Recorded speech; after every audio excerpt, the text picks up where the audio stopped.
राजस्थान के दलित, महिला व मानवाधिकार मुद्दों पर काम करने वाले संगठनों के लोग सीडीआर यानी दलित अधिकार केंद्र और सीडीआर के पीएल मिमरोट से भली भांति परिचित है। पीएल मिमरोट ने जीवन भर इन्हीं मुद्दों को लेकर निर्भीकता व पूर्ण निष्ठा के साथ काम किया। प्रदेश ही नहीं बल्कि देश भर में पीएल मिमरोट की ख्याति रही। 24 फरवरी 2023 को उनका देहांत हो गया। उनकी इच्छा के अनुसार उनका देहदान किया गया।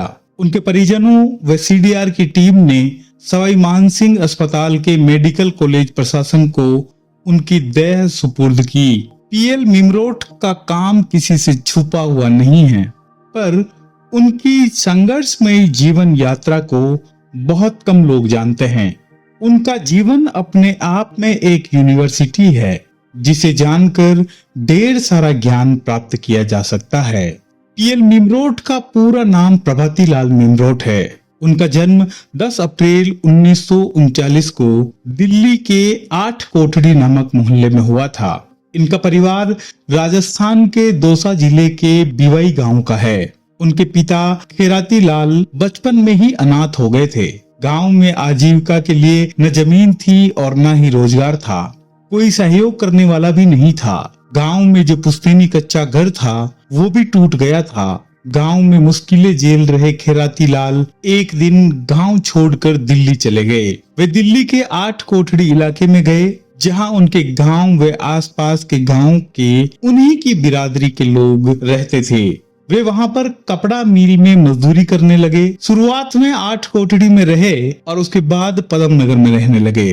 खेराती लाल मिमरोट की शादी बचपन में ही बांदी कुई के पास स्थित बांडेड़ा गांव में कर दी गई थी। उनके सास ससुर को ये पता चला कि दामाद को दिल्ली में कुछ काम मिल गया है, तो उन्होंने अपनी बेटी सोनी को उनके पास दिल्ली भेज दिया। बाद में खेराती लाल व सोनी बाई के 2 लड़के और 3 लड़कियां हुई। नाम रखे प्रभाती लाल, राम गोपाल, नानकी, इमरती और मिश्रो। खेराती लाल मिमरोट का वेतन बहुत कम था। कमाने वाले वो अकेले और खाने वाले 6 लोग थे। घर खर्च चलाना मुश्किल हो रहा था। आर्थिक स्थिति बहुत खराब होने के बावजूद भी खेराती लाल मिमरोट ने अपने बेटे प्रभाती लाल का स्कूल में दाखिला करवाया। प्रभाती लाल सराय रोहिल्ला के राजकीय प्राथमिक विद्यालय में पढ़ने लगे। इस स्कूल में उन्होंने 5वीं तक पढ़ाई की। खेराती लाल दिल्ली आकर शिक्षा का महत्व समझ चुके थे। वे अपनी भावी पीढ़ी को कष्टप्रद जीवन से बचाना चाहते थे, इसलिए वे हर हाल में प्रभाती लाल को पढ़ाना चाहते थे। 5वीं से आगे की पढ़ाई के लिए उन्होंने प्रभाती लाल को किशनगंज के नॉर्थन मेंज यूनियन मिडिल स्कूल में भर्ती करवाया। लेकिन कुछ समय बाद खेराती लाल बीमार रहने लगे। मिल में मजदूरी नहीं कर पा रहे थे, जिस कारण परिवार की आर्थिक स्थिति बहुत खराब हो गई और प्रभाती लाल की स्कूल फीस भरने में भी दिक्कत आ गई।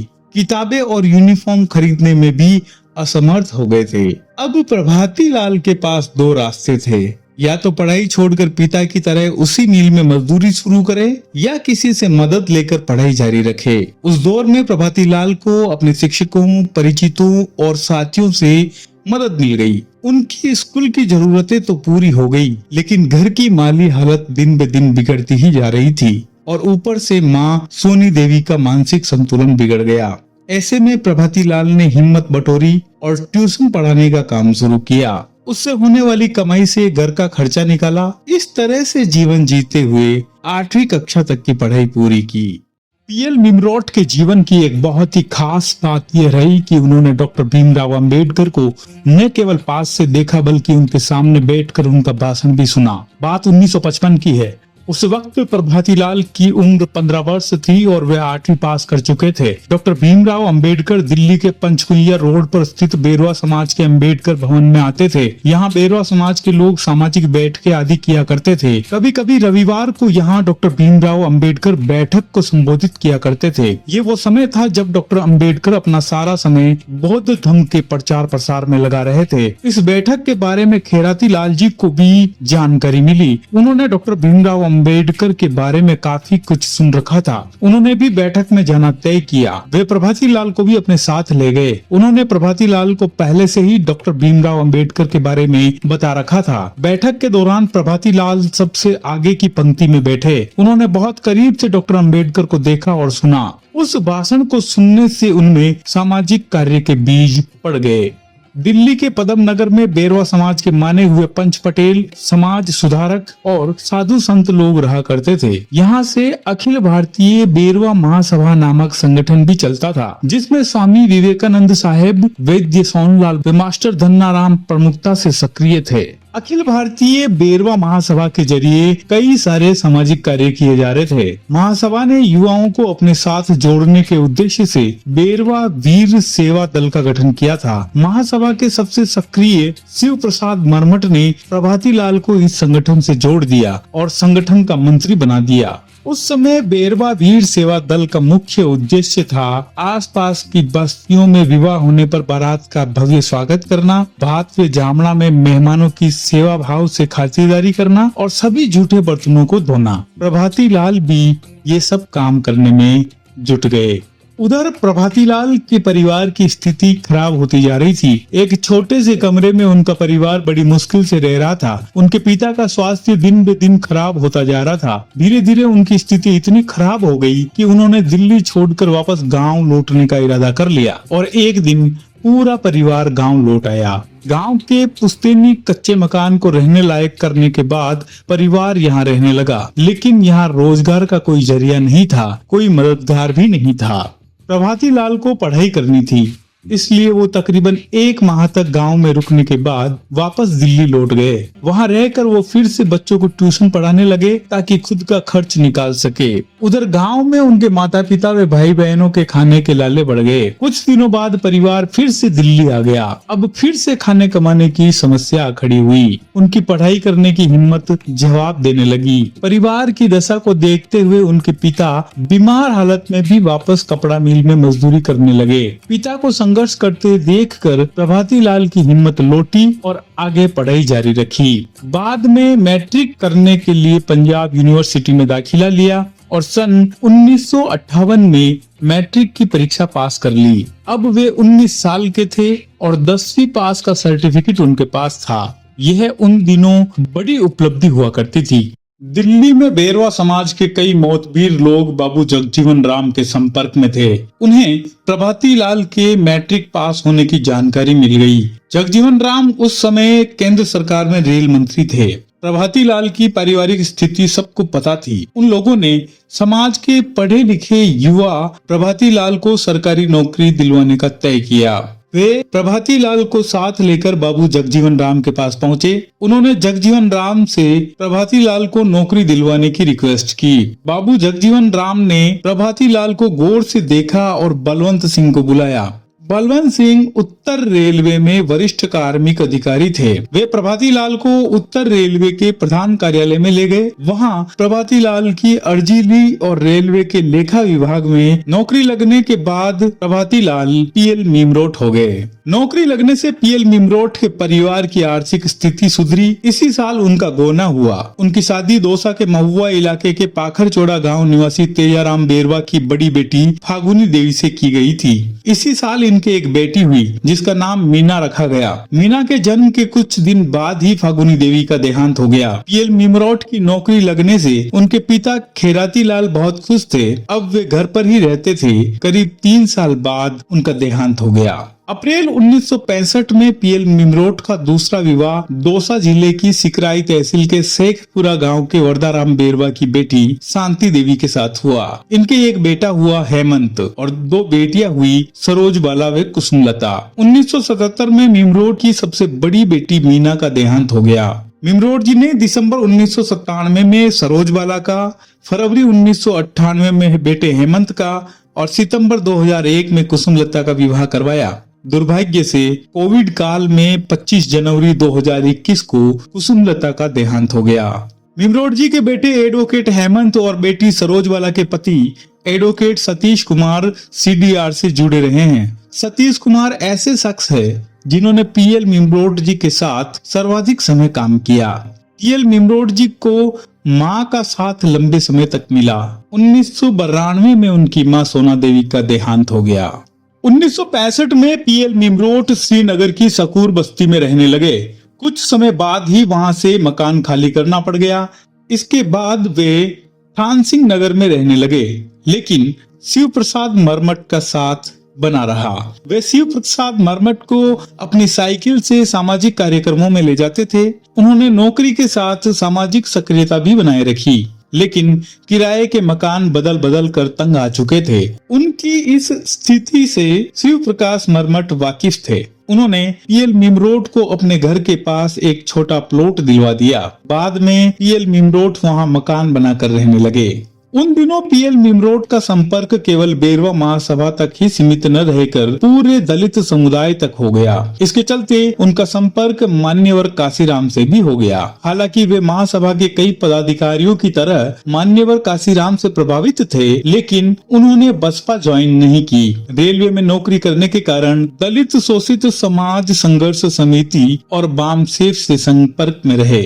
शिव प्रसाद मरमट बेरवा ज्योति नाम की मासिक पत्रिका निकालते थे। यह पहली पत्रिका थी जिसने पूरे भारत के बेरवा समाज में सामाजिक चेतना फैलाने का काम किया। पत्रिका प्रकाशन से लेकर वितरण तक का सारा काम वे अकेले ही देखते थे।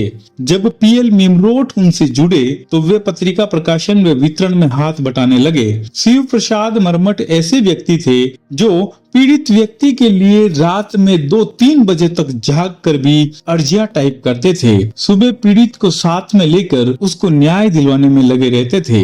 न्याय दिलवाने के ऐसे ही काम के सिलसिले में पीएल निमरोट की मुलाकात जस्टिस वीआर कृष्णा अय्यर से हुई। दिल्ली में पीएल निमरोट का संपर्क रिपब्लिक पार्टी ऑफ इंडिया के राज्यसभा सांसद NH कुंभारे से हुई। कुंभारे दलितों, गरीबों व मजदूरों के हित में पुरजोर पैरवी करने वाले के तौर पर जाने जाते थे। उन्होंने बड़ी लगन से केंद्र सरकार के विभिन्न विभागों, मंत्रालयों, बैंकों व अन्य सरकारी प्रतिष्ठानों में कार्यरत अनुसूचित जाति व जनजाति के कर्मचारियों को संगठित करने का काम किया। उनकी मेहनत से अनेक दलित व आदिवासी कर्मचारी यूनियनों का गठन हुआ। ऐसे सभी संगठनों की एक स्थायी समिति भी बनाई गई। पीएल निमरोट रेलवे सेवा में रहते हुए all India SC/ST railway employees association में महासचिव थे।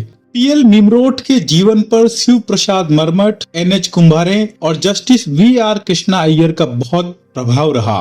ये ऐसे लोग थे जिनको समाज सेवा करने का नशा था। पीएल निमरोट ने शिव प्रसाद मरमट से सामाजिक राजनीतिक क्षेत्र में काम करने की सीख ली। उन्होंने NH कुंभारे से सीखा कि अनुसूचित जाति के संवैधानिक अधिकार कैसे सुनिश्चित किए जा सकते हैं, और जस्टिस कृष्णा अय्यर से सीखा कि दलितों के लिए किस प्रकार लीगल पैरवी करनी है। पीएल निमरोट सभी के साथ काम करते हुए सामाजिक, राजनीतिक व कानूनी मामलों में पारंगत हुए। NH कुंभारे की प्रेरणा से ही उन्होंने अपने साथियों के साथ मिलकर दिल्ली में दलित जन सामाजिक न्याय समिति की स्थापना की थी। उनके ही प्रयासों से इस संस्था से जस्टिस कृष्णा अय्यर, तत्कालीन केंद्रीय मंत्री सत्यवानी मुथ्थू व जस्टिस वरदराजन जैसी हस्तियां जुड़ी। रेलवे में नौकरी करने से उन्हें एक फिक्स तनख्वाह मिलती थी और दिल्ली में रहने के खर्चे बहुत ज्यादा थे। परिवार भी बढ़ चुका था। दलित समुदाय के लिए काम करने की बहुत इच्छा थी, लेकिन नौकरी का अपना अनुशासन था और जरूरत भी थी। सन 1982 में वे पदोन्नत होकर रेलवे में सेक्शन ऑफिसर बन गए, परंतु आर्थिक स्थिति तब भी खराब ही थी। बाद में वे रेलवे विभाग से पदस्थापन लेकर इंडियन रेलवे कंस्ट्रक्शन कंपनी, जिसे इरकॉन कहते हैं, उसमें चले गए। ये डिपोटेशन उनके लिए गेम चेंजर साबित हुआ। वहां से उनको अकाउंट्स ऑफिसर बनाकर सऊदी अरब के दमाम शहर में भेज दिया गया। उनकी तनख्वाह पहले की अपेक्षा काफी बढ़ गई। 2 साल 10 माह तक सऊदी अरब में काम करने के दौरान उनकी आर्थिक स्थिति में बहुत सुधार हो गया। उनके मन में ये ख्वाहिश थी कि वापस जाकर राजस्थान में दलितों के लिए काम करना है। ये बातें वो अपनी पत्नी के साथ साझा करते रहते थे। श्रीमती शांति निमरोट ने उनकी इच्छा के मुताबिक जयपुर के रूपनगर में एक प्लॉट ले लिया और वहां मकान बनवा दिया, जो बाद में उनका आजीवन आशियाना बन गया और संपूर्ण राजस्थान उनका कार्यक्षेत्र हो गया। जस्टिस कृष्ण अय्यर ने जब यह जाना कि पीएल निमरोट रेलवे में अच्छे पद पर है, उन्होंने LLB भी कर रखी है और सामाजिक रूप से भी सक्रिय है, तो उन्होंने उन्हें नौकरी छोड़कर पूरा समय समाज सेवा में देने के लिए प्रेरित किया। पीएल निमरोट भी पूर्णकालिक रूप से दलितों व वंचितों के लिए काम करने की सोच रहे थे। जस्टिस कृष्णा अय्यर की प्रेरणा से निमरोट ने इरकॉन से इस्तीफा दे दिया और दिल्ली बार काउंसिल से सनद प्राप्त करके वकालत शुरू कर दी। उनको समझ में आ गया था कि कानून कायदे ही वो जरिया है जिसका सहारा लेकर पीड़ितों की मदद की जा सकती है। उन्होंने सबसे पहले रेलवे के परेशान और पीड़ित कर्मचारियों की पैरवी करने से अपना काम शुरू किया। समिति के बैनर तले काम को इस कदर आगे बढ़ाया कि दिल्ली, पंजाब सहित आसपास के कई राज्यों से बहुत गरीब लोग पैदल चलकर उनका घर ढूंढने दिल्ली आते थे। पीएल निमरोट कैंट में रेलवे के केस लेते थे। पीएल निमरोट ने यहाँ खूब प्रैक्टिस की, साथ साथ राजस्थान सहित अन्य राज्यों के मामले भी वे उठाते रहते थे। वे दिल्ली से ही राजस्थान के कुम्हेर हत्याकांड का केस भी लड़ रहे थे। इसके साथ उनका राजस्थान आना जाना भी बढ़ गया। शुरू से ही सोशल वर्कर में थे और ये 2-2, 3-3 दिन तक नहीं आते थे। बाबूजी बिल्कुल निर्डर थे, जो बात बोलते थे मुंह पे बोलते थे। गरीबों की सबसे पहले मदद करते थे, फ्री कॉस्ट करते थे। सिर्फ 20 रुपए लेते थे, वो भी किसके? सिर्फ टिकट के। कई बार हम ही पोस्ट करने जाते थे उन चिट्ठियों को। बाबूजी ने अपने जीवन काल में भारत में हजारों दलितों, पीड़ितों व शोषितों के जीवन में बदलाव लाने के लिए अनेकों कीर्तिमान स्थापित किए हैं। बाबूजी को ना परिवार को जोड़ के रखते थे। परिवार में उनकी पूरी पैठ थी, सबको जोड़ के रखते थे। शुरुआत में उन्होंने शोषण व भेदभाव के खिलाफ व्यक्तिगत तौर पर संघर्ष शुरू किए। नाथद्वारा मंदिर में दलितों के प्रवेश पर रोक के खिलाफ उच्च न्यायालय में याचिका दायर की। उनकी याचिका पर GS वर्मा ने ऐतिहासिक निर्णय देते हुए सरकार को आदेश दिया कि वो नाथद्वारा मंदिर में दलितों का बेरोक टोक प्रवेश सुनिश्चित करे और दलितों को मंदिर प्रवेश से रोकने वालों के विरुद्ध सख्त कार्रवाई करे। वे सामाजिक बदलाव में राजनीति को भी महत्वपूर्ण मानते थे। उन्होंने दिल्ली प्रदेश में मान्यवर काशीराम जी का खूब सहयोग किया। वे उनके साथ बैठकों में जाते थे। राजस्थान आने के बाद उन्होंने भारतीय कम्युनिस्ट पार्टी के टिकट पर दौसा जिले के बांदीकुई विधानसभा सीट से चुनाव भी लड़ा था। पीएल निमरोट जब दिल्ली से राजस्थान आए तब अनुसूचित जाति एवं जनजाति अत्याचार निवारण अधिनियम लागू हो चुका था। लोग उसका उपयोग भी करने लगे थे, परंतु पुलिस का रवैया सहयोग वाला नहीं था। पीएल निमरोट कानून के जरिए दलितों की सुरक्षा करना चाहते थे। इसके लिए जन जागृति और कानून पर भरोसा स्थापित करने की जरूरत थी। इसके लिए उन्होंने गांधीवादी तरीकों और संवैधानिक प्रक्रियाओं को अपनाया। SC/ST निवारण अधिनियम 1989 जिस तरीके से इम्प्लीमेंट होना चाहिए उसको इम्प्लीमेंट करवाने में उन्होंने कोई कसर नहीं छोड़ी। पुलिस क्या नहीं कर रही है इसको एक्सपोज किया, क्या एडमिनिस्ट्रेशन को करना चाहिए और नहीं कर रहा है, लाइक रिहैबिलिटेशन, कॉम्पेंसेशन, इसको एक्सपोज किया। कैसे जिला और राज्य स्तरीय कमेटी, जैसे मुख्यमंत्री कभी इसकी मीटिंग ही नहीं लेते थे, ये निमरोट साहब ने एक्सपोज किया। मुझे लगता है राजस्थान में अगर SC/ST निवारण अधिनियम को किसी ने नहीं केवल लागू किया लेकिन इसकी चेतना जगाई, उन्होंने गांव-गांव में कार्यकर्ता क्रिएट कर लिए जिनका डर तो खुला है कि हम FIR जाएंगे, लेकिन सेक्शन कौन से लगेंगे, दलित अत्याचारों को लेके मॉनिटर खड़े कर दिए और हाई कोर्ट तक उस चेतना को जगाया। जब उन्होंने देखा कि SRFR क्लोजर तो वो PIL दर्ज करने लग गए सारे जो शिकायत करता थे उनको लेके। हमें लगता है कि समाज के अंदर उतर के आम दलित इंसान की जो पीड़ा है उसको उजागर करना है और उस पीड़ित को पीड़ित नहीं, उसके अंदर की एक जो मजबूती है वो लाना, उसको एम्पावर करना। निमरोट साहब बहुत बड़े लीडर के रूप में इमर्ज हुए। पीएल निमरोट ने people union for civil liberties के साथ मिलकर मानव अधिकार के कई मुद्दे उठाए और लोगों को न्याय दिलवाने के संघर्ष में भूमिका निभाई। जयपुर के उच्च न्यायालय परिसर में मनु की मूर्ति लगी हुई है। इस मूर्ति को हटाने के लिए हर आंदोलन में पीएल निमरोट की उपस्थिति रहती थी, लेकिन उनके जीते जी मामला आगे नहीं बढ़ पाया। उन्होंने भरतपुर के कुम्हेर कांड में पीड़ितों की पैरवी की, इस मामले को सर्वोच्च प्राथमिकता दी, यहाँ तक कि अपनी मां की तीये की बैठक में भी नहीं रुके। उस दिन उन्होंने कुम्हेर मामले में एफिडेविट दाखिल किए। सरकार के द्वारा जांच के लिए बनाए गए लोढ़ा आयोग को उन्होंने हलफनामा दिया था। उसमें उस समय की वास्तविक स्थितियों के बारे में बताया। यह बताने का प्रयास किया कि कुम्हेर के जाटों ने जाटुओं की बस्ती में हमला क्यों किया। जस्टिस लोढ़ा ने पीएल मिमरोड के हलफनामे को स्वीकार किया, उसे अपनी रिपोर्ट में शामिल किया। लोढ़ा आयोग ने अगस्त 1996 में अपनी रिपोर्ट राज्य सरकार को सौंप दी। सरकार ने कोई कार्यवाही नहीं की तो पीएल मिमरोट ने आयोग की रिपोर्ट को विधानसभा सदन के पटल पर रखने की मांग को लेकर हाई कोर्ट में याचिका दायर की। हाई कोर्ट के निर्देश के बावजूद सरकार ने सदन को गुमराह करते हुए कुछ पन्नों की एक एक्शन टेकन रिपोर्ट ही प्रस्तुत की। वर्ष 2024 में आए फैसले में 9 को उम्र कैद हुई व 41 को बरी कर दिया गया। 32 आरोपियों की तो ट्रायल के दौरान ही मौत हो चुकी थी। उन्होंने कुम्हेर कांड में अपने और अपने परिवार की जिंदगी की परवाह किए बगैर तमाम धमकियां मिलने के बावजूद, तमाम विरोध और प्रतिरोध के बावजूद संपूर्ण केस में जस्टिस के.एस. लोढ़ा कमीशन के सामने सुनवाई पूर्ण की। मेरे साथ उन्होंने जस्टिस के.एस. लोढ़ा कमीशन के सामने मेरे कई रिश्तेदारों को पेश किया। उन्होंने एफिडेविट्स बहुत से लोगों के प्रस्तुत किए, साक्ष्य एकत्रित किए और जस्टिस के.एस. लोढ़ा साहब ने उन तथ्यों को स्वीकार करते हुए केस को आगे बढ़ाया, जिसके फलस्वरूप भले ही 45 साल बाद निर्णय आया, बहुत से अपराधी लोग मर गए, कुछ लोगों को आजीवन कारावास भी हुआ, कुछ लोग घायल हुए।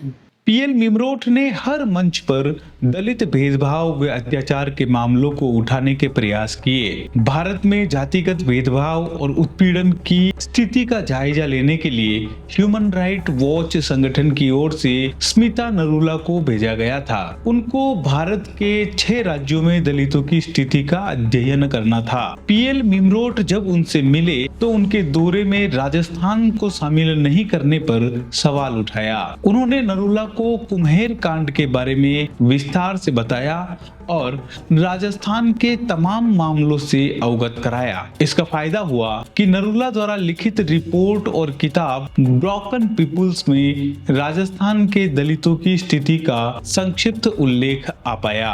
इससे राष्ट्रीय व अंतर्राष्ट्रीय स्तर पर यह पता चला कि राजस्थान में जातिगत भेदभाव, अन्याय और उत्पीड़न भयंकर रूप से जारी है। 1998 में हेनरी त्यागराजन, पॉल दिवाकर, विमल थोराट और विंसेंट मनोहरन सहित कई लोगों की अगुवाई में राष्ट्रीय दलित मानव अधिकार अभियान यानी NCDHR की स्थापना की गई, जिसमें पीएल मिमरोट भी एक संस्थापक सदस्य थे। मिमरोट साहब national campaign on Dalit human rights के फाउंडर है, बोर्ड मेंबर रहे हैं और जो स्ट्रेटेजिक डायरेक्शन है NCDHR का काफ़ी सपोर्ट किया है। राष्ट्रीय स्तर पे जितना उन्होंने काम किया है, अगर हम लोग सोचेंगे कि जो दलित एक्टिविस्ट ने लीगल प्रोविजंस कैसे उपयोग किया केसेस में, तो वो मिमरोट जी के नाम पहले आएंगे वो लिस्ट में। कि उनको कभी भी मानवाधिकार और उनकी जिंदगी 2 चीजें नहीं लगा, उनके लिए मानवाधिकार ही जिंदगी था। भारत के दलितों की स्थिति के बारे में जानने के लिए श्रीलंका के प्रोफेसर गुणशेखर भारत आए। वे संयुक्त राष्ट्र में मानवाधिकार विशेष रिपोर्टर थे। NCDHR ने पीएल मिमरोट को उनसे मिलने और भारत में अनुसूचित जातियों की स्थिति पर पक्ष रखने हेतु अधिकृत किया। संयुक्त राष्ट्र संघ द्वारा 31 अगस्त से 7 सितंबर 2001 तक दक्षिण अफ्रीका के डरबन शहर में नक्सलवाद व भेदभाव विरोधी विश्व सम्मेलन का आयोजन किया गया। भारत के कई प्रतिभागियों के साथ पीएल मिमरोट ने भी इस सम्मेलन में भाग लिया। वहां पीएल मिमरोट ने अपने ग्रास रूट के अनुभवों से यह स्थापित करने का प्रयास किया कि किस तरह जाति भेदभाव नस्लीय भेदभाव से भी अधिक भयावह है। भारत में हो रहे जाति भेद की बातों को सुनकर सभी देशों के प्रतिनिधियों ने हैरानी जताई। हालांकि भारत सरकार के एक प्रतिनिधि ने इसे केवल भारत का मामला बताकर मान्यता दिलवाने में अड़चन डाल दी। फिर भी इस सम्मेलन से दलितों के साथ भेदभाव के मुद्दे का वैश्वीकरण हो गया। यह बड़ी सफलता थी।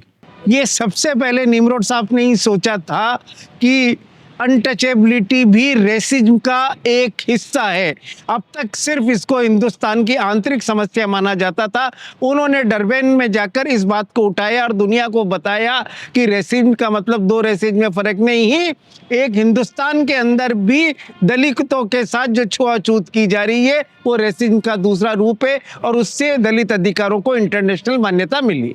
बाद में committee for elimination of racial discrimination Geneva में हुआ, उसमें वो हियरिंग में वो निमरोड जी बात कर दिया। अंतरजातीय स्तर पर वो स्पेशल प्रोसीजर्स, वो प्रिंसिपल्स एंड गाइडलाइंस आने के निमरोड जी बहुत कोशिश करते। उन्होंने न केवल राजस्थान बल्कि आसपास के राज्यों में जाकर भी दलित मुद्दों पर कार्य किया। वर्ष 2001 में एक प्रतिनिधि मंडल के साथ वे पश्चिमी उत्तर प्रदेश के कुछ गांवों में गए। उन्होंने पाया कि इन जिलों में यूपी सरकार ने दलितों को खेती के लिए जमीनें तो आवंटित की, लेकिन दशकों बीत जाने के बावजूद भी उन्हें जमीनों पर कब्जा नहीं दिलवाया। आवंटित जमीनों पर गांव के ही उच्च जाति के प्रभावशाली लोगों का कब्जा था। दलित गांव में न पीने का साफ पानी था, न शिक्षा स्वास्थ्य के लिए कोई व्यवस्थाएं थी, सड़कें नहीं थी और पक्की नालियों के अभाव में गंदगी मोहल्लों में फैली हुई थी। विद्युतीकरण के अभाव में गांव अंधेरे में डूबे हुए थे। दलित बंधुआ मजदूरी करने को विवश थे। एक गांव में तो प्रतिनिधि मंडल के पहुंचने से ठीक पहले बाहुबली जाति के लोगों ने दलित बस्ती में गोलियां चलाकर दहशत पैदा करने की भी कोशिश की थी। इन गांवों में रहने वाले निर्धन वाल्मीकि परिवारों को हाथ से मेला ढोने का काम करवाया जा रहा था। प्रतिनिधि मंडल ने दलितों को उनकी जमीनों पर कब्जा दिलवाने, उन्हें आजीविका के साधन उपलब्ध करवाने, न्याय दिलवाने के लिए विशेष न्यायालयों की स्थापना करने और भूमि विवादों के निपटान के लिए प्राधिकरण का गठन करने जैसे कई सुझाव दिए। राजस्थान में आए दिन जातिगत भेदभाव के मामले सामने आ रहे थे। यहाँ दलितों को गांव की चौपाल पर नहीं बैठने दिया जाता था। दलित दूल्हा दुल्हन घोड़ी पर नहीं बैठ सकते थे। दलितों को सार्वजनिक स्थानों का उपयोग नहीं करने दिया जाता था। दलितों के बाल नहीं काटे जाते। लंबे समय से एडवोकेट पीएल निमरोड अलग अलग माध्यमों और मंचों से पीड़ितों की आवाज उठाते रहे। उन्होंने संपूर्ण राजस्थान के दलितों की पीड़ा को गहराई से समझा। उन्होंने पाया कि पीड़ित जब आरोपियों के खिलाफ मुकदमा दर्ज करवाने के लिए पुलिस थाने में जाते हैं तो थानाधिकारी मुकदमा दर्ज नहीं करते हैं। इन सब अव्यवस्थाओं को देखकर उन्होंने सोचा कि पीड़ित दलितों की सहायता के लिए राज्य स्तर पर एक केंद्र स्थापित किया जाना चाहिए, जहां से पीड़ितों को त्वरित मदद मिल सके। इसी उद्देश्य से जयपुर में 2002 में दलित अधिकार केंद्र की स्थापना की गई, जो आगे जाकर CDR के नाम से प्रख्यात हुआ। हमने दोनों ने मिलके और फिर एक ये संस्था में ऐसे ही नाम दिया था। तो मैंने 3 साल तक ये जो संस्था में जो लोग काम करते थे ना, उनको मैंने अपने घर में रखा। दलित अधिकार केंद्र काफी लंबे समय से जो वंचित हैं, जो मूक हैं, जो अपनी आवाज नहीं उठा सकते, अपनी बात नहीं कह सकते, उनकी बात को आगे बढ़ाने के लिए, उजागर करने के लिए सरकार के सामने, प्रशासन के सामने, सिविल सोसाइटी के सामने प्रयास करते रहे हैं। इसके बाद सामाजिक संस्था सिकोइडिकोन ने दलित मानव अधिकार केंद्र को सुचारू रूप से चलाने के लिए संसाधन उपलब्ध करवाए, जिससे दलित उत्पीड़न की घटनाओं को रोकने के लिए व्यापक कार्यक्रम और गतिविधियां चलाई जाने लगी।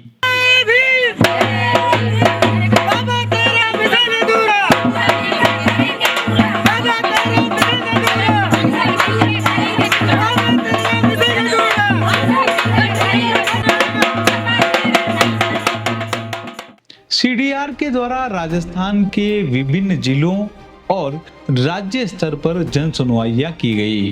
प्रशिक्षण शिविर, जागरूकता शिविर और सामाजिक समरसता शिविर आयोजित किए। पीड़ितों के साथ बैठक करने के साथ महिला जागरूकता शिविर जैसे कई कार्यक्रमों का आयोजन किया गया।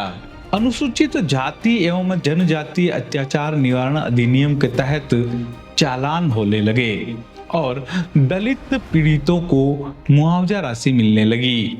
वर्ष 2003 में राष्ट्रीय दलित मानवाधिकार अभियान की ओर से स्वाधिकार रैली का आयोजन किया गया। पीएल मिमरोट को उत्तरी भारत के राज्यों सहित दिल्ली से निकलने वाली रैली का नेतृत्व सौंपा गया। इस रैली का सफल संचालन और अगुवाई करते हुए वे विश्व सामाजिक मंच के अंतर्राष्ट्रीय सम्मेलन में भाग लेने मुंबई पहुंचे, जहां दलितों की आवाज को मुखर करने का मौका मिला। एक बार पीएल मिमरोट ने अनशन भी किया। दौसा जिले की सिकराई तहसील के रानोली गांव में दलित लोगों ने सार्वजनिक भूमि पर बाबा साहब डॉक्टर भीमराव अंबेडकर की मूर्ति लगाई थी, जिसे 31 मार्च 2006 को स्थानीय प्रशासन व पुलिस ने स्थानीय गैर दलित लोगों के अनुचित दबाव में आकर हटा दिया। तब 10 जुलाई 2006 को पीएल मिमरोट ने दौसा कलेक्ट्रेट के सामने आमरण अनशन शुरू कर दिया। इस अनशन को कई संगठनों के लोगों ने समर्थन दिया और बाद में अनशन की ओर से एक प्रतिनिधि मंडल जिला कलेक्टर के बुलावे पर गया। वहां समझौता हुआ कि जिस जमीन पर आवंटन के लिए आवेदन किया है उस पर से स्टे हटने के बाद उसे आवंटित किया जाए और उसी पर मूर्ति की स्थापना हो। राजस्थान में दलित स्त्रियों का बोलना दुष्कर था। जब पीएल मिमरोट ने यहाँ काम शुरू किया तो उन्होंने पाया कि महिलाएं घूंघट, रीति रिवाज और सामाजिक पारिवारिक कुप्रथाओं की जकड़न से बाहर नहीं आ पा रही है। तब उन्होंने इस पर ध्यान दिया और राजस्थान में दलित महिलाओं में नेतृत्व निर्माण को प्रमुख ध्येय बनाया। राजस्थान में जो दलित महिलाएं हैं उनकी स्थिति काफी दयनीय है। उन्होंने अपने संस्था में विशेष रूप से स्थान दे करके और अनेकों महिलाओं को इस कार्य के लिए तैयार किया, जो अत्यंत ही प्रशंसनीय कार्य रहा। उन्होंने मुझे बोला था कि हाँ, सामाजिक काम करना एक तरह से दीवार से सर मारने जैसा है, तो क्या तुम तैयार हो? मैंने कहा हाँ, मैं सर मारने के लिए तैयार हूँ, मुझे मौका दो। फिर उन्होंने मुझे यहाँ हेल्पर के रूप में रखा था और आज मैं स्टेट कोऑर्डिनेटर में यहाँ दलित महिला मंच की। किताबें देते थे कि ये पढ़ाई करा कर सीखेगी जब भी तो होगा सब कुछ। लड़कियों और महिलाओं के प्रति उनका बहुत ही अच्छा उनका व्यवहार था। महिलाओं को असुरक्षा ना हो इस चीज का पूरा ध्यान रखते थे। साथ साथ महिलाओं को आगे जाने का वो एक मंच प्रदान करते थे, जो काम हमने कभी किया ही नहीं था और जो काम हमने सोचा ही था कि हम कर पाएंगे, तो उन सारी चीजों की हमें ट्रेनिंग दी। कैसे बोलते हैं, कैसे आप अपनी बात को एक मंच पे रखते हैं, कैसे आप पीड़ित की पैरवी करते हैं। उनके साथ में दलितों के लिए, महिलाओं के लिए, बच्चों के लिए बहुत काम किया और उनसे मुझे इतना सीखने को मिला है कि आज मैं अपने दम पर कुछ कर रहा हूँ। मैं यहाँ आया तो टाइपिंग का काम सीख करके, लेकिन मिमरोट साहब ने मुझे इतने सारे हुनर दे दिए कि मुझे एक अच्छा आदमी बनाया। दुर्गापुरा में उन्होंने एक बड़ा स्टेट लेवल का एक सम्मेलन दलित महिलाओं का किया था और उसमें बहुत अलग अलग तरीके की लीडरशिप को उन्होंने आइडेंटिफाइड किया था। फिर उन्होंने ये सोचा कि राजस्थान में क्यों न दलित महिलाओं के लिए भी एक सेपरेटली काम को शुरुआत किया जाए और उसी के माध्यम से उन्होंने एक दलित महिला मंच का स्थापना सीडीआर के माध्यम से उन्होंने किया था। उन्होंने अपने संपर्क में आई ज्यादातर महिलाओं को एलएलबी की पढ़ाई करने के लिए प्रेरित किया। उनको न्यायिक सेवा में जाने के लिए भी सहायता की, जिसके परिणाम स्वरूप कुछ महिला वकील बाद में जज तक बनी। उन्होंने मेरे को हौसला दिया, बेटा हौसला हारना नहीं, आपको बिल्कुल बहुत आगे तक जाना है, आप शेरनी हो शेरनी बन के ही रहोगी। मैं उनका धन्यवाद करती हूँ, उन्होंने मेरे को आशीर्वाद दिया। आज मैं राजस्थान हाई कोर्ट में एडवोकेट। मिमरोट सर ने ही मुझे एडवोकेट बनने के लिए प्रोत्साहित किया था। आज मैं जो एडवोकेट हूँ उनके ही बदौलत हूँ। उनका यही कहना था कि दलितों में इतने वकील पैदा हो, इतने वकील हमको बनाने हैं ताकि उनकी कोई समस्या रहे तो वो खुद अपने लिए न्याय प्राप्त कर सके, अपनों को न्याय दिला। पीएल मिमरोट ने महसूस किया कि जब तक अच्छे, सक्षम और प्रतिबद्ध अधिवक्ताओं का समूह हर जिले में नहीं होगा, तब तक दलित अत्याचार के मामलों में न्याय सुनिश्चित करवा पाना मुश्किल होगा। इसके लिए उन्होंने सदैव यह प्रयास किया कि दलित अधिवक्ताओं का समूह निर्मित हो, उनकी डायरेक्टरी प्रकाशित हो तथा उनको कानूनी प्रशिक्षण मिले ताकि वे पुरजोर पैरवी कर सके। नीमरोड साहब का एक ही उद्देश्य था कि दलितों को उनको कानूनी अधिकारों के लिए लड़ने के लिए सक्षम बनाना और उसके लिए अभिभाषकों की एक फौज तैयार करना, वकीलों की एक फौज तैयार करना। तब उन्होंने 24 साल तक मेहनत करके खड़ा करके आज राजस्थान के कोने कोने में दलितों के लिए लड़ने वाले दलित अधिवक्ताओं की एक फौज खड़ी की है। वे सेवानिवृत्त न्यायाधीशों के भी अच्छे संपर्क में रहते। Justice Navrang Tibrewal, justice Dave, justice Malimath सहित विभिन्न सेवानिवृत्त न्यायाधीशों से परामर्श लेना, उनको जन सुनवाइयों के पैनल में आमंत्रित करना उनकी रणनीति का हिस्सा था। इससे पीड़ितों का पक्ष समाज और सरकार के सामने मजबूती से प्रस्तुत होता था। नीमरोड साहब की पुलिस प्रशासन जनप्रतिनिधियों से बहुत अच्छी पेड़ थी, लेकिन नीमरोड साहब ने कभी भी अपने व्यक्तिगत लाभ के लिए ऐसी अप्रोच नहीं लगाई कि वो कोई व्यक्तिगत लाभ ले। वे धरातल पर काम करने वाले सामाजिक कार्यकर्ताओं तथा एडवोकेट के बीच ब्रिज बनाने का प्रयास करते थे। कानून की किताबों के लिए विधिक पुस्तकालय उन्होंने खोले, सेल स्थापित करा, लीगल रिसोर्स सेंटर PIL के माध्यम से, जो कि परिवर्तन लाए, जो हमारा लीगल टूल है, SC ST और स्पेशल कोर्ट एस्टैब्लिश, चाहे वो कुम्हेर कांड की जो रिपोर्ट है पब्लिश करनी हो तो PIL का इस्तेमाल हमने अच्छे से किया। PL निमरोड ने राजस्थान में सामाजिक न्याय और प्रशासनिक जवाबदेही को लेकर विभिन्न इलाकों में जन सुनवाइयां आयोजित की। उन्होंने इस महत्वपूर्ण औजार का बेहतरीन इस्तेमाल किया और दलित उत्पीड़न के प्रकरणों पर जिला स्तर, संभाग स्तर और राज्य स्तर पर ही नहीं बल्कि राष्ट्रीय स्तर पर भी सुनवाइयां आयोजित की। उन्होंने विशेष न्यायालय खुलवाने से लेकर विशेष लोक अभियोजक नियुक्त करवाने में सफलता हासिल की। काम इतना अच्छा करने के बावजूद इतना लो प्रोफाइल खुद रहता था। हमेशा वो बहुत ही नम्र और स्माइलिंग और चेहरे में अफेक्शन भी होता था। ऐसा नहीं थे बहुत ही फॉर्मल या प्रोसाइक तरीके से। He was a very lovable person, ये भी, और काम अच्छा किया, इसीलिए वो बहुत ही माइलस्टोन है सोशल जस्टिस में उनका रोल। इस व्यक्ति से मैं बाद में मिला, इसके काम से मैं बहुत पहले मिला। उन्होंने अपना सार्थक जीवन जिया, अपनी क्षमताओं से बढ़कर उस समाज को उन्होंने दिया। CDR ने दलित इलेक्शन वॉच की शुरुआत की। इससे यह सुनिश्चित किया कि दलित बिना किसी भय और प्रलोभन के अपने मत का उपयोग कर सके। दलित बस्तियों में पैरामिलिट्री फोर्सेज लगवाने और उनके मोहल्लों, गांवों और ढाणियों में मतदाता जागरूकता शिविर आयोजित करने का काम उनके प्रयासों से ही हुआ। उस समय पूरा राष्ट्र में वो बहुत लीडरशिप कर दिया। ज्यादा वो पब्लिक हियरिंग्स गया, दलित इलेक्शन वॉच कर दिया और SC ST atrocities act implementation कर बहुत कैंपेन राष्ट्रीय स्तर पर किया। जब पहली बार दलित इलेक्शन मार्च हुआ तो हमारे हस्तक से फिर जनरल सीटों पे लगभग 52 दलित महिलाएं जीती और फिर हमने उनका सम्मान किया। दलित महिला पंच सरपंचों, पंचायत समिति सदस्यों, जिला परिषद सदस्यों तथा प्रधान व जिला प्रमुखों तक के प्रशिक्षण आयोजित किए। उन्हें पंचायती राज अधिनियम तथा लेखा संधारण के प्रशिक्षण दिए। उनका कहना था कि जानकारी के अभाव में वंचित समुदायों से आने वाले पंचायती राज के जनप्रतिनिधि अक्सर या तो काम नहीं कर पाते हैं अथवा काम नहीं जानने की वजह से फंस जाते हैं। ऐसे में उनको नियमों की जानकारी देना, रिकॉर्ड संधारित करवाना और जनता के पैसे का हिसाब किताब पूरी पारदर्शिता से रखना सिखाया गया। कानूनी प्रशिक्षण के जरिए आम कार्यकर्ताओं को पैरालीगल भी बनाया। पैरालीगल बनाए सर ने। मेरे पति के दोनों पैर काट दिए थे। मैं आके फिर नीमरोड साहब से मिली। नीमरोड साहब ने हमारी मदद करी, हिम्मत दी और कही कि हम किसी से कम नहीं है, उनको बोलना सिखाया।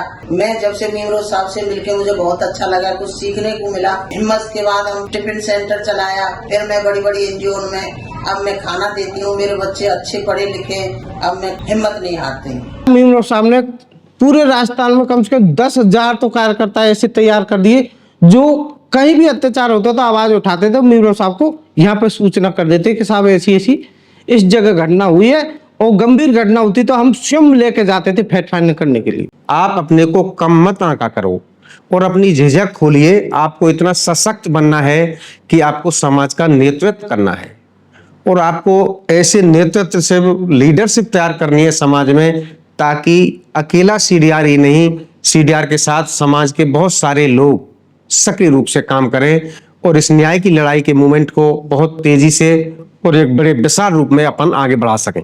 राजस्थान में दलितों के साथ जहाँ कहीं भी अत्याचार होते थे तो वो पूरी लगन से उनकी पैरवी करते थे। राजस्थान से लगभग 300 लोगों को उन्होंने दलित ह्यूमन राइट मॉनिटरिंग की ट्रेनिंग हेतु मदुरै भेजा, जहां किसी भी मामले की फैक्ट फाइंड करने की सघन ट्रेनिंग दी। सीडीआर ने अपनी स्थापना से 20 साल की अवधि में अब तक करीब 2000 से अधिक घटनाओं की फैक्ट फाइंडिंग रिपोर्ट तैयार की। पीएल मिमरोट के नेतृत्व में दलित अत्याचारों के कई मामलों में आंदोलन किए गए और रैलियां निकाली गई, जिस कारण उन मामलों में जीत हुई। जयपुर जिले के चकवाड़ा में बेरवा जाति के युवकों ने सार्वजनिक तालाब में स्नान कर लिया तो गैर दलित जाति के लोगों ने बेरवा समाज पर 51,000 रुपए का जुर्माना लगा दिया।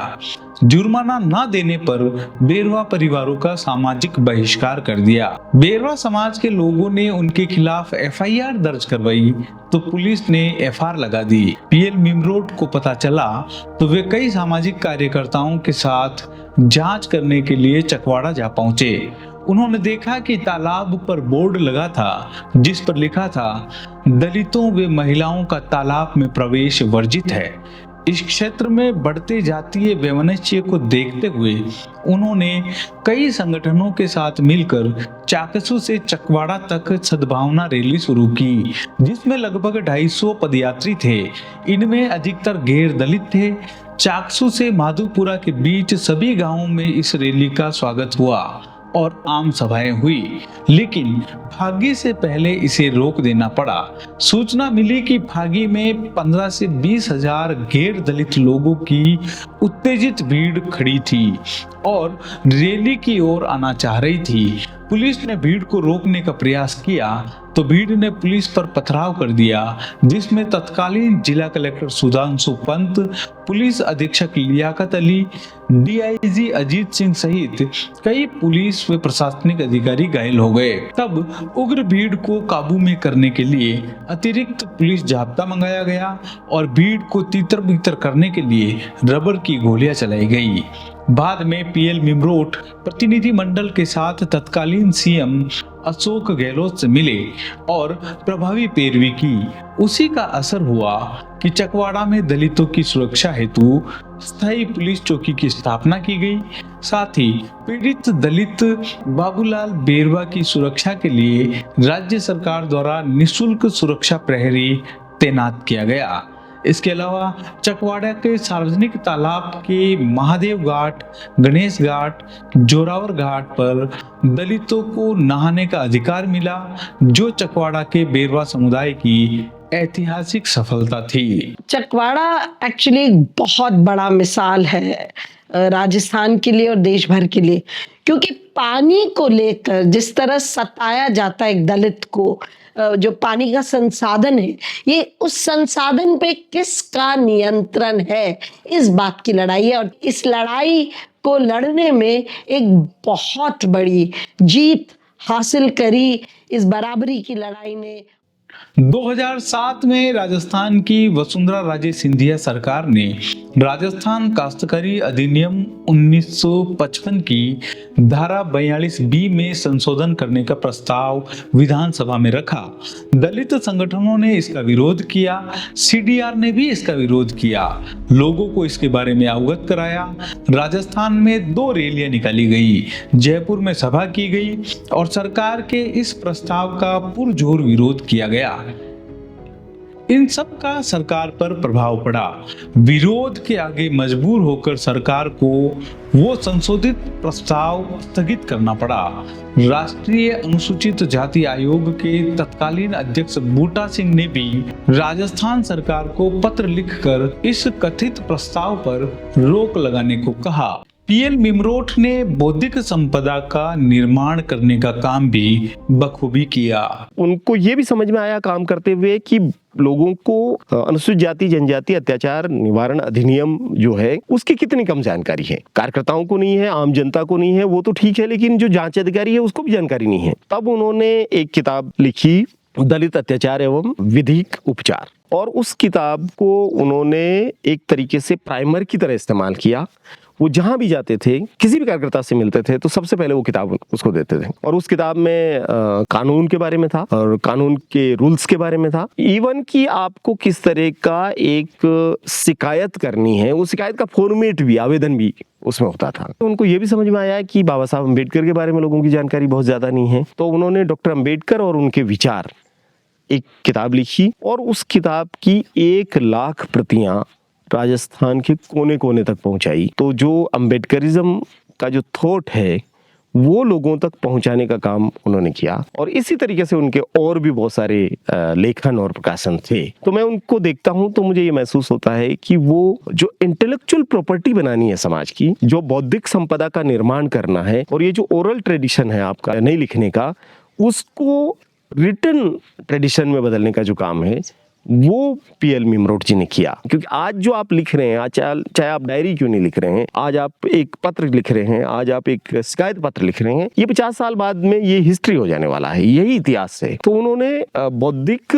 संपदा के निर्माण के जरिए रिटन हिस्ट्री का एक ट्रेडिशन स्थापित करने का काम राजस्थान में किया। हमने दलित मानवाधिकारों का मैनुअल तैयार किया, दलित एडवोकेट्स का मैनुअल तैयार किया, दलित भूमि अधिकारों का मैनुअल तैयार किया, दलित इलेक्शन वॉच का मैनुअल तैयार किया, दलित जो जितने भी पंचायत राज जनप्रतिनिधि हैं उनका मैनुअल तैयार किया। राजस्थान में उन्होंने बहुत ही गहराई से डीप रूटेड काम किया है, दलित आंदोलन को स्थापित किया है। उनकी जो क्लैरिटी ऑफ थॉट था कि इस इश्यू को हम कैसे हैंडल करें और इसका विस्तृत रूप क्या है, जैसे वो एट्रॉसिटी में ही नहीं, वो शिक्षा में है, वो लीगल राइट्स में है, वो सोशल लाइफ में है, वो शायद दलित विमेन के बारे में है, इलेक्शन के बारे में है।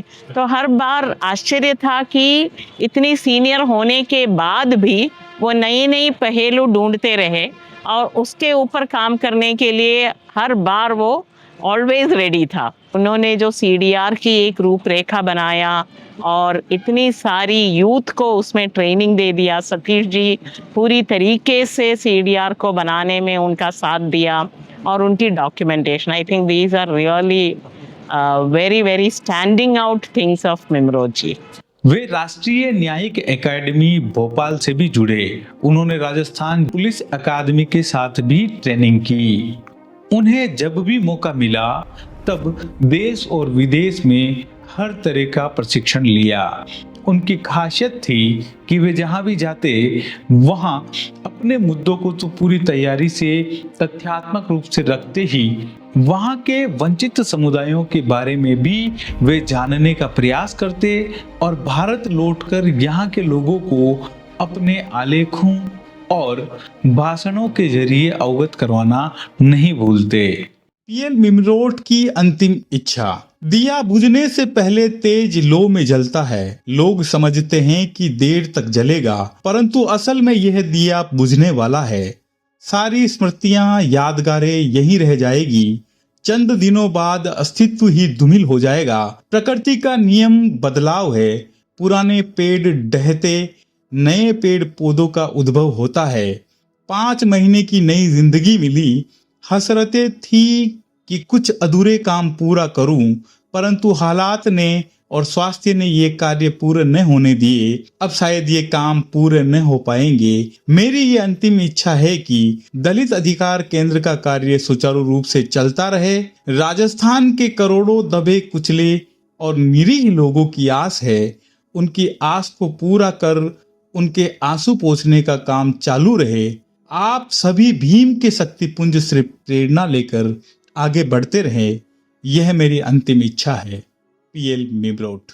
हमेशा वो कहते थे कि अपने समुदाय के वंचित लोग हैं कि ये सताए हुए हैं, आज भी सताए जा रहे हैं, इनके हमेशा आंसू पोंछने का काम करना, क्योंकि आंसू पोंछने वाले लोग आपको कम मिलेंगे, तो आप उनके हमदर्द बनो, आंसू पोंछने का हमेशा काम करना, और उन्हीं के उस मार्गदर्शन पे आज भी हम काम कर रहे हैं। बाबा साहब अम्बेडकर ने भी ये बोला था कि जो कारवा मैं लेकर आया हूँ यहाँ तक, अगर तुम आगे बढ़ा भी ना पाओ तो कम से कम उसको स्थिर रखना पाओ। तो मेरा भी यही है कि मैं आगे ना भी बढ़ा पाऊँ तो जो वो छोड़ के गए हैं स्वर्गीय श्री पीएल मिमरोट जी, तो ये कम से कम कारवा यहाँ तक स्थिर रहना चाहिए, पीछे नहीं लेके जाना। पीएल मिमरोट इस दुनिया में अब नहीं है, लेकिन उनके द्वारा तैयार किए गए एडवोकेट, सामाजिक कार्यकर्ता और जागरूक लोग राजस्थान भर में उनके बताए रास्ते पर चलते हुए उनके सपने को साकार बनाने में जुटे हुए हैं।